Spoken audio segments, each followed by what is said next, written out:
खुलुमबाय बियो बडोलेण्ड इंखं टेलिभिजन दिनैनि रादाबखौ फरायदों आं मिथिंगा बसुमतारी दिनैनि गाहाय रादाबफ्राव दङ बर' सोमावसारनायनि दैदेनगिरि बि देदसुङा गैलिया कर'ना भाइरासनि हेंथायै गोख्रों राहा लानायनि थाखाय गिबि मन्थ्रिया हिमन्तखौ साबायखर बावदों आसामाव कर'ना भाइरास सन्देरजानायफोरनि गेजेराव सा 18खौ डिसचार्ज खालामबाय आसामनि सा 3 मन्थ्रिया हाइलाकान्दियाव कभिड-19 नि खौरां लाहैदों हम क्वारेन्टाइनाव थानाय सा 6 डाक्टारफोरखौ डिसचार्ज होबाय कर'ना टेस्ट खालामालाबानो बाहेरा रायजोनिफ्राय फैनाय कार्बि आंलंनि लाइमोना जिउ गोमाबाय गासैबो सोरखारि मावख'आरि खामानिफोरा गाबोननिफ्राय जागायसिगोन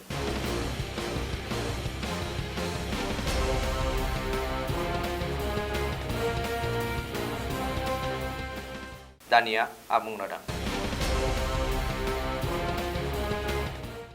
बड'लेण्ड सोमावसारनाय एनडिएफबि नि आगु गाहाय नेहाथारि जनार्दन बसुमतारी एबा बि देदसुङा आरो गैलिया उदालगुरि नोगोराव थानाय गावनि थाग्रा न'आवनो दिनै फुंनि 5 रिंगासोआव 55 बोसोर बैसोनि बि देदसुङा जोबथा हां बोयो मिथिनो मोननाय बायदिब्ला बि देदसुङा गोलाव समनिफ्रायनो गोब्राब जब्रायाव गोग्लैनानै दंमोन मख'नो गोनांदि बोखावजायै एनडिएफबि नि आगुनि राङारि नेहाथारि बि देदसुङा उननि समाव थिरेन बर' दैदेननाय एनडिएफबि नि गाहाय नेहाथारि बिबान लाहैदोंमोन बेखौबो मख'नांगोन दि 1992 मायथाइयावनो एनडिएफबि आव जयेन जानाय बि देदसुङा 2003 मायथाइनि भुटान अपारेशनाव एरेस्ट जादोंमोन ओरैहाय बि देदसुङा दिनै अबथिरा जिउ गोमानाय जाथायखौ दुलाराय बर' फरायसा आफाद बर' थुनलाइ आफाद बर' राइटार्स एकाडेमि बिपिएफ इउपिपिएल खौ लाजेननानै बर' हारिनि माखासे आफादफोरा दुखु मोननाय फोरमायहरदों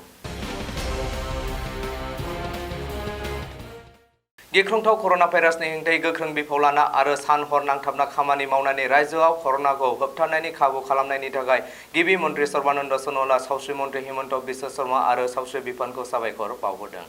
एनएचएम नि मावख'आव खुंनाय खौरांगिरि मेलाव गिबि मन्थ्रिया बुंदों दि सावस्रि मन्थ्रिया बेबायदि राहा लानायनि थाखाय आसामनि रायजो राजाफ्रा सोरखारनि सायाव फोथायनाय फैदों आरो कर'नानि हेंथायै बे दावहायाव आसामा देरहासारगोन मख'नो गोनांदि रायजोआव कर'नानि हेंथायै जुजिनायाव सावस्रि मन्थ्रि हिमन्त बिश्व शर्मानि बावसोमनाय आरो बिहोमाखौ बाख्नायथारनांगोन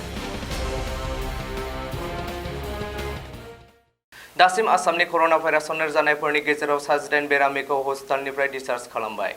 दिनै सनापुर सिभिल हस्पिटालाव फाहामथाय होगासिनो थानाय कर'ना भाइरास बेरामि हजरत आलीखौ डिसचार्ज खालामो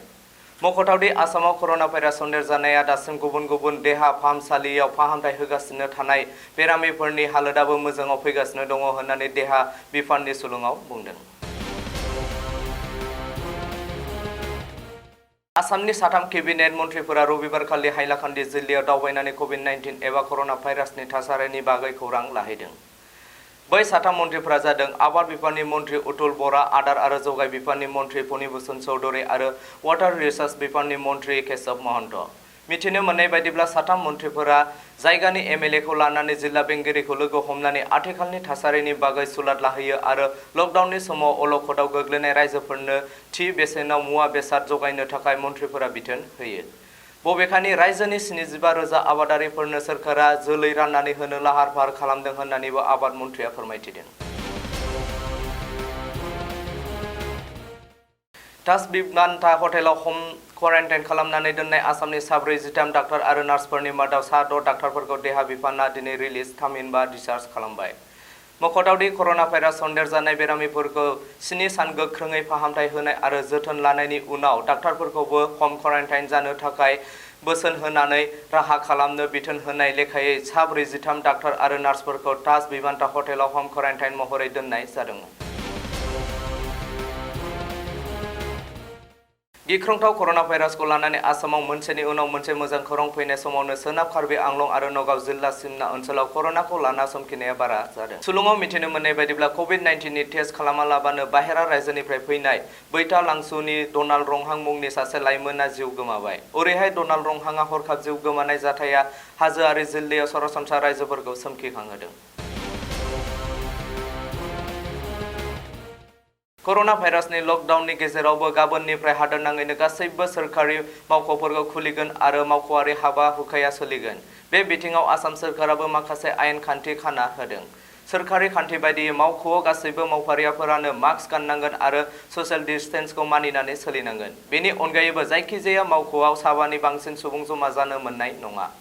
मावख' सिङाव एबा बाहेराव रावबो गुटखा आरो थांखु जानो मोननाय नङा आरो मुजुदै गारनो मोननाय नङा। बबेखानि जोबोर गोनांथार खामानि गैयाब्ला आसाम सेक्रेटारियेट मावख'आव हाबनो मोननाय नङा। दिनैनि रादाबा एसेनोसै। गोजोन्थों।